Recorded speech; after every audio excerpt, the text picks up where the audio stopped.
እንኳን አደረሳችሁ። አፓርትመንት በኮንዶሚኒየም ዋጋ ሊያውም በመሃል ፒያሳ አራዳ ፓርክ ፊት ለፊት ባለ 1 መኝታ በ3.6 ሚሊዮን ብር ሙሉ ክፍያ፣ ባለ 2 መኝታ በ5.8 ሚሊዮን ብር ሙሉ ክፍያ፣ ባለ 3 መኝታ በ8.4 ሚሊዮን ብር ሙሉ ክፍያ ይዘንሎ ቀርበናል። ልብ ይበሉ፣ ይህ ዋጋ የወጣው 100% ለሚከፍሉ ደንበኞቻችን 30% ዲስካውንት ለተደረጉ ብቻ ነው። 10% ከፍለው የቀረውን በግንባታ ሂደት መሰረት መክፈል ለሚፈልጉ ደንበኞቻችን ደግሞ ባለ 2 መኝታ ከ840 ሺህ ብር ቅድመ ክፍያ ጀምሮ እንዲሁም ባለ 3 መኝታ ከ1.2 ሚሊዮን ብር ቅድመ ክፍያ ጀምሮ ይዘን ቀርበናል። ይህ ዕድል የወጣው ለጥቂት ቤቶች ብቻ ስለሆነ ፈጥነው እታች ባለው ስልክ ይደውሉ። ሜሪት ፕሮፐርቲስ።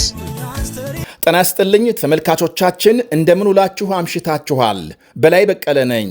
ኢራን አውሮፓን በአሸባሪነት ልትፈርጅ መሆኑ ሲሰማም የአሜሪካ የጦር መርከብ እስራኤል መድረሱ ታውቋል። በመላው ኢራን የጅምላ አፈሳ እየተካሄደ መሆኑ ሲነገር አሜሪካም ከፍተኛ የኢራን ባለሥልጣናትና ታዋቂ ባለሀብቶች ላይ ማዕቀብ መጣሏ ተመልክቷል። ወታደራዊ ፍጥጫው ዛሬም ተባብሶ ሲቀጥል የቅርብ ወዳጅ ሀገሮች ጣልቃ ለመግባት እየሞከሩ ናቸው ተብሏል። በዝርዝር እናቀርባለን። የተባበሩት መንግስታት ድርጅት ከፍተኛ አጣብቂኝ ውስጥ ገብቻለሁ አለ። ለአባል ሀገሮች የድረሱልኝ ደብዳቤ ልኳል። ታዋቂው ጋዜጠኛ መታሰሩ ሲሰማም የአፍሪካ ህብረት በኢትዮጵያና ህወሓት መካከል የተነሳው ግጭት እንዳሳሰበው ገልጧል። ሌሎችም አሉን። አብራችሁን እንድትቆዩ ጋብዛለሁ።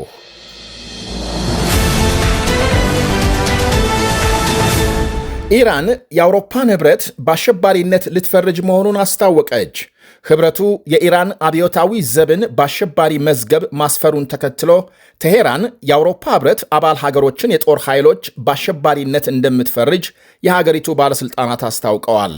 የአጸፋ ምላሽ ውጭ ጉዳይ ሚኒስትር አባስ አራክቺ በበኩላቸው ኢራን ለጸብም ሆነ ለሰላም ዝግጁ ናት ብለዋል። ዛሬ በቱርክ በሰጡት መግለጫም ሀገራቸው ለድርድር ሁሌም ዝግጁ እንደሆነችና በማስፈራራት የሚደረግ ንግግር ግን እንደሌለም ገልጸዋል። ከአሜሪካ ጋር ወደ ሰላም ንግግር የሚወስዱ ግልጽና ተጨባጭ አጀንዳዎች ተቀምጠው ከመግባባት ሊደረስባቸው ይገባል ብለዋል ሚኒስትሩ። እስከዚያው ቴሄራን ከወዳጅ ሀገሮች ጋር መመካከሯን እንደምትቀጥል አክለዋል። ቀደም ሲል የኢራን ፕሬዝዳንት ማሱድ ፒዜግሺያን ከቱርክ አቻቸው ጋር በስልክ መነጋገራቸው ሲታወቅ ቱርክ ሁለቱን ሀገሮች ለማቀራረብ ጥረት መጀመሯም ተመልክቷል። የሀገሪቱ ውጭ ጉዳይ ሚኒስትር ሄካን ፊዳን የኢራንና የአሜሪካ ባለሥልጣናትን ያነጋገሩ ሲሆን አሜሪካም ቴሄራን ላይ ጥቃት እንደማትፈጽም ተስፋቸውን ገልጸዋል።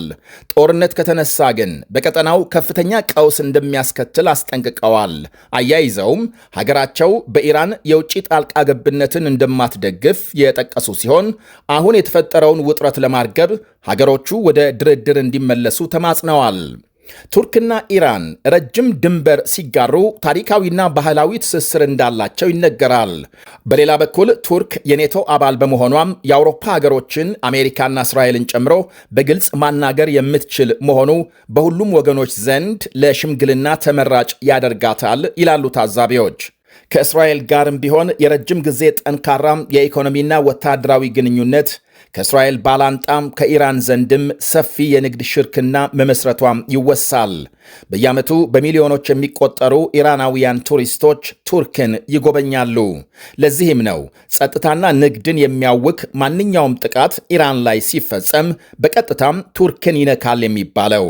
ከማንም ሀገር ቀድማም ኢራንናም አሜሪካንን ለማደራደር መነሳቷም ከራስ ጥቅምና ከጠበቀ ወዳጅነት የመነጨ ነው ብለዋል ታዛቢዎቹ አክለው። ከሰላም ድርድር ሙከራም ጎን ለጎን ወታደራዊ ዝግጅትና የቃላት መወራወሩ አሁንም ተጠናክሮ ቀጥሏል። ዴልበርት ዲ ብላክ የተሰኘው የአሜሪካ አውዳሚ የጦር መርከብ የእስራኤል ወደብ ኢላት መድረሱ ሲነገር የቴሄራን የባህርና የምድር የጦር ልምምድ መጀመሩ ተመልክቷል። እስራኤል ወደብ የደረሰው መርከብ በሕይወት በሌለው የአሜሪካ ባህር ኃይል ከፍተኛ መኮንን ዴልበርት ዲ ብላክ ስም የተሰየመ ሲሆን ከአሜሪካ ዘመናዊና በጠላት ኢላማዎች ላይ ትልቅ ውድመት በማስከተል ከሚታወቁ መርከቦች አንዱ ነው ይባላል። ዴልበርት ብላክ እንደ ፈረንጆቹ አቆጣጠር ከ1967 እስከ 71 በከፍተኛ አዛዥነት ያገለገለ ሲሆን በ78 ዓመቱ በመጋቢት 2000 ዓ.ም ከዚህ ዓለም በሞት ተለይቷል። እስራኤል የገባው መርከብ ከአሜሪካ ጋር ወይም ደግሞ ከአሜሪካ ባለሥልጣናት ጋር የደረስነው ወታደራዊ ስምምነት አካል ነው ከማለት ውጪ የእስራኤል ባለሥልጣናት ዝርዝር መግለጫ አልሰጡም። ማምሻውን በተሰማ ሌላ ዜና የአሜሪካ መንግስት በ7 የኢራን ዜጎችና በአንድ ተቋም ላይ አዲስ ማዕቀብ መጣሉ ታውቋል። ከ7ቱ ግለሰቦች 3ቱ የኢራን አብዮታዊ ዘብ አባላት ናቸው ተብሏል። ቀደም ሲል በተመሳሳይ የቴሄራን መንግስት ባለሥልጣናትና ቤተሰቦቻቸው በአሜሪካ የሚያገኙት መብትና ጥቅም እንዲነሳ ተደርጓል። ባለሥልጣናቱና ቤተሰቦቻቸው አሜሪካንን የመጎብኘትና ሌሎች መብቶቻቸው እንዲታገዱ መደረጋቸውን ውጭ ጉዳይ ሚኒስቴር አስታውቋል። የኢራን መንግስት በህዝቡ ላይ ከሚፈጽመው ከባድ ጭቆና የሚያተርፉ ግለሰቦች በአሜሪካም የኢሚግሬሽን ስርዓት ውስጥ ተጠቃሚ እንዲሆኑ አይፈቀድም ብሏል ሚኒስቴሩ። ይህ በእንዲህ እንዳለ በመላው ኢራን የጅምላ አፈሳና እስር እየተካሄደ መሆኑ ተሰምቷል። በዋና ከተማ ቴሄራንና በተለያዩ የሀገሪቱ ክፍሎች ሲቪል የለበሱ የጸጥታ ኃይሎች የጅምላ አፈሳም እያካሄዱ ናቸው ብሏል ሮይተርስ ማምሻውን ባሰራጨው ዘገባ። ከአሜሪካ ጋር የተፈጠረውን ውጥረት ተከትሎ አዲስ የተቃውሞ ሰልፍ ይቀሰቀሳል በሚል ፍራቻ ነው ሰፊ ወጣቶችን የማሰር ዘመቻ የተጀመረው ተብሏል። ባለፉት 3 ሳምንታት በዘለቀው ህዝባዊ አመፅ 30 ሺህ የሚደርሱ ሰዎች መገደላቸውና ከ300 ሺህ የሚልቁ መቁሰላቸውን መረጃዎች ያሳያሉ። እንዲሁም ከ40 ሺህ በላይ ሰልፈኞች ተይዘው የታሰሩ ሲሆን መንግስት አንድ በአንድ ፍርድ ቤት እያቀረብኩ በሞት እቀጣለሁ ማለቱን ተከትሎ ከአሜሪካና ከአውሮፓ ተቃውሞ ማስነሳቱ ይታወቃል። አሁንም የኢራን ኃይሎች መጠነ ሰፊ አፈሳ መጀመራቸውንና በከተሞችና በኬላዎች ከፍተኛ ጥበቃ እየተካሄደ መሆኑን ዘገባው አመልክቷል። አሁን በደረሰን ዜና ደግሞ የአሜሪካ ማዕቀብ ማለትም አዲሱ ማዕቀብ ካረፈባቸው የኢራን ባለሥልጣናት መካከል የሀገር ውስጥ ጉዳይ ሚኒስትሩ፣ የአብዮታዊ ዘብ የደህንነት ኃላፊና ሌሎች 3 የልዩ ኃይሉ አዛዦች እንደሚገኙበት አልጀዚራ ዘግቧል። እንዲሁም አሜሪካም የኢራንን ነዳጅ በገፍ እየሸጡ ቢሊዮኖች ዶላር ዘርፈዋል በማለት የምትከሳቸው የኢራን ታዋቂ ባለሀብት ባባክ ሞርቴዛ ዛንጃኒም ማዕቀብ ተጥሎባቸዋል።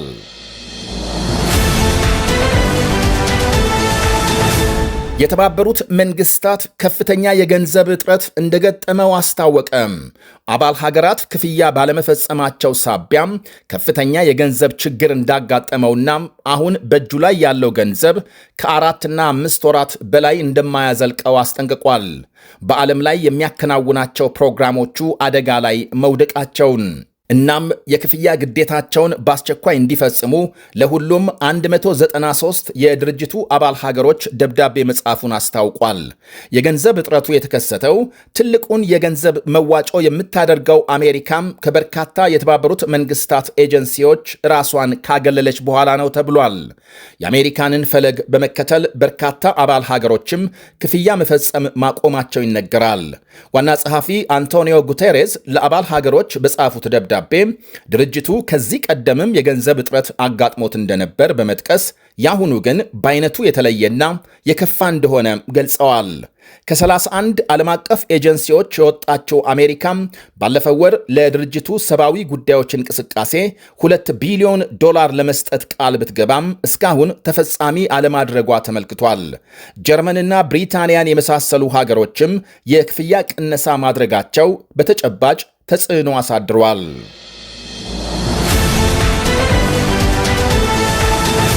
የሲኤንኤን ቴሌቪዥን ዜና አቅራቢ የነበረው ዳን ሌመን በትራምፕ ወታደሮች ተይዞ መታሰሩ ተነገረ። ዳን ሌመን በሚኒሶታ በአንድ ቤተ ክርስቲያን ውስጥ የጸረ ስደተኞች ዘመቻን የሚቃወሙ ሰልፈኞችን ቪዲዮ በመቅረጹ መታሰሩን ዘገቦች አመልክተዋል። ቀረጻውን ያካሄደው ከሳምንት በፊት ሲሆን ተይዞ የታሰረው ትላንት ሌሊት በሎስ አንጀለስ የግራሚ ሽልማት ስነስርዓት ላይ ነው ተብሏል። ለ30 ዓመታት በጋዜጠኝነት ሙያ ያሳለፈውና የ59 ዓመቱ ዳን ሌመንና ሌሎች 3 ግለሰቦች ተደራጅተው ቤተክርስቲያንን አውከዋል ከመባሉ ውጪ በተለይ በዳን ሌመን ላይ መንግስት ምን አይነት ክስ እንደሚመሰርት ለጊዜው አልታወቀም።